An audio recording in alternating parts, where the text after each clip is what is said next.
গত মাসে নির্বাচনে জয়লাভ করার পর আমেরিকার প্রেসিডেন্ট ডোনাল্ড ট্রাম্প ঘোষণা করেন যে মেক্সিকো এবং কানাডা থেকে যে সমস্ত পণ্য আমেরিকাতে যাবে সেই সমস্ত পণ্যে তিনি 25% ট্যারিফ আরোপ করবে। তো তার এই ঘোষণার পরপরই নড়ে চড়ে বসে কানাডা, এবং কানাডার প্রধানমন্ত্রী জাস্টিন ট্রুডো গত 29শে নভেম্বর হঠাৎ করে কাউকে কিছু না জানিয়ে অনির্ধারিতভাবে আমেরিকা চলে যান এবং সেখানে সেই দিনই আমেরিকার নবনির্বাচিত প্রেসিডেন্ট ডোনাল্ড ট্রাম্পের সাথে এক অনির্ধারিত ডিনারে অংশগ্রহণ করে।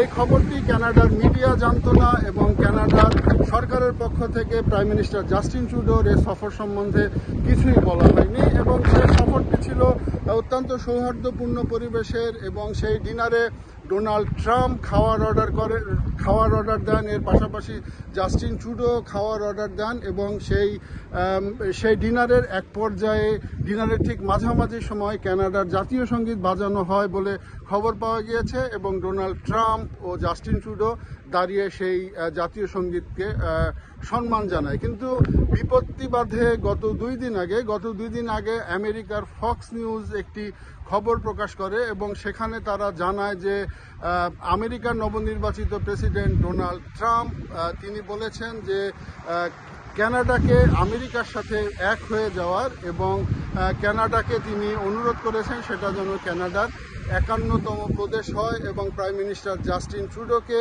সেই প্রদেশের গভর্নর হিসাবে দায়িত্ব নেওয়ার জন্য অনুরোধ করেন। তো আসলে সবাই ভাবছেন যে এটা আদৌ সিরিয়াস না, ডোনাল্ড ট্রাম্প অনেক কথাই বলে থাকেন এবং সেই কথার কথা কিনা এ নিয়ে কানাডায় ব্যাপক আলোচনা হচ্ছে, এবং কানাডার প্রধানমন্ত্রী জাস্টিন ট্রুডোর তরফ থেকে এ বিষয়ে কিছু বলা হয়নি। তো সবাই ধারণা করছেন যে এটি একটি সেই ডিনারের বিভিন্ন আলোচনার মধ্যে একটি আলোচনা। এই আলোচনার মধ্যে আসলে সিরিয়াস কোনো কিছু নেই। তারপরও ডোনাল্ড ট্রাম্প যেহেতু বলেছেন সে কারণে হয়তো কানাডার লোকজন বিষয়টি সিরিয়াসলি দেখছেন। আর অন্যদিকে গতকাল ডোনাল্ড ট্রাম্প তার ভেরিফাইড ফেসবুক পেজ এবং ইনস্টাগ্রামে একটি এআই নির্মিত ছবি শেয়ার করেছেন। সেই ছবিতে তিনি দাঁড়িয়ে রয়েছেন কানাডার একটি ফ্ল্যাগের পাশে এবং কিছু পাহাড়ের পাশে। তো সব মিলিয়ে এটা আদৌ ডোনাল্ড ট্রাম্পের সিরিয়াস কোনো কিছু না, ঠাট্টার ছলে এ বিষয়টি নিয়ে এখনও কথা চলছে। অন্যদিকে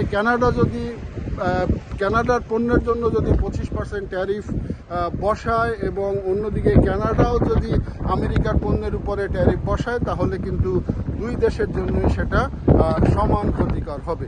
কানাডা থেকে মোহাম্মদ শাকিবুর রহমান খান।